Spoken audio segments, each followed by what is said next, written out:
რატომ არ არის აქამდე დაკავებული ბათუმის სახელმწიფო უნივერსიტეტის პროფესორი ქალი, რომელმაც გუშინ შვილიშვილის ტოლა გოგოს სტუდენტს ქუჩაში სცემა იმის გამო, რომ ის აგროვებდა დივშენის ბავშვების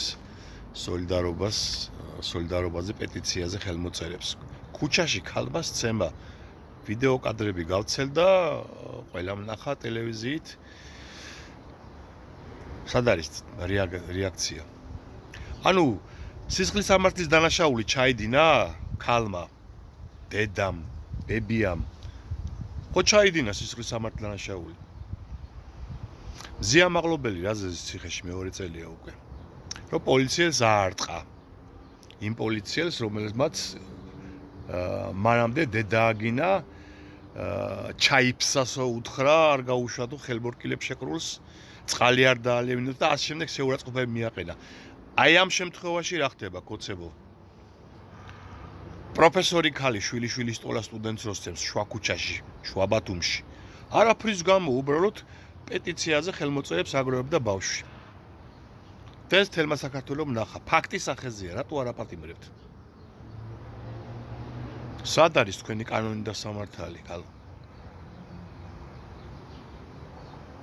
ამაზე მეტი ამაზრზენობა რაღა უნდა იყოს, აი დეგრადირდა უკვე აბსოლუტურად სრულიად საკოცედი ქალიან კაციანად.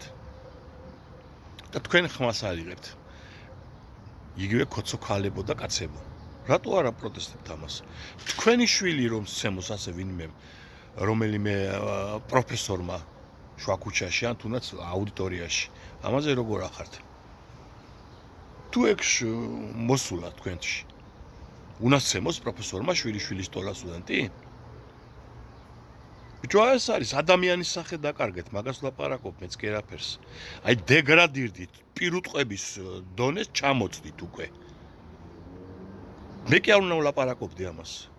თითოეული თქვენთაგანი უნდა გაკიოდეს, რომ სასწრაფოდ უნდა ასრულდეს კანონი, რომ ეს ქალი უნდა დაიჭირონ და აგოს პასუხი, რომ ეს სხვებისთვისაც იყოს სამაგალითო, რომ ფიზიკური ძალადობა დაუშვებელია. შუა ქუჩაში, შვილიშვილის ტოლა გოგოზე, პროფესორი ქალის მიერ, დედის ბებიის მიერ და იმ ქალს გონია, რომ საზოგადოების ღირსეული წარმომადგენელია. დარწმუნებული ვარ, ისეთი გონორით იყურებოდა და ისე უყურებდა ამ ბავშვებს, რომ თქვენ პირზე გზად შეგჭრობიათო, როგორ გაბედეთო, რომ დივშენის ბავშვების დახმარების პეტიციაზე ხელმოწერებს აგროვებთ. ეს ხო ხელისუფლებამ განმარტავა, რომ არ არის საჭირო არარაციონალური ხარჯების ღაღება. ეგ ბავშვები ისედაც მოკვდებიანო. აი ეს ლოგიკა არის ქოც ჯოგში. გაავრცელეთ ეს ვიდეო და რეაგირებისკენ მოუწოდეთ ყველას, ყველა მომიიღოს ხმა.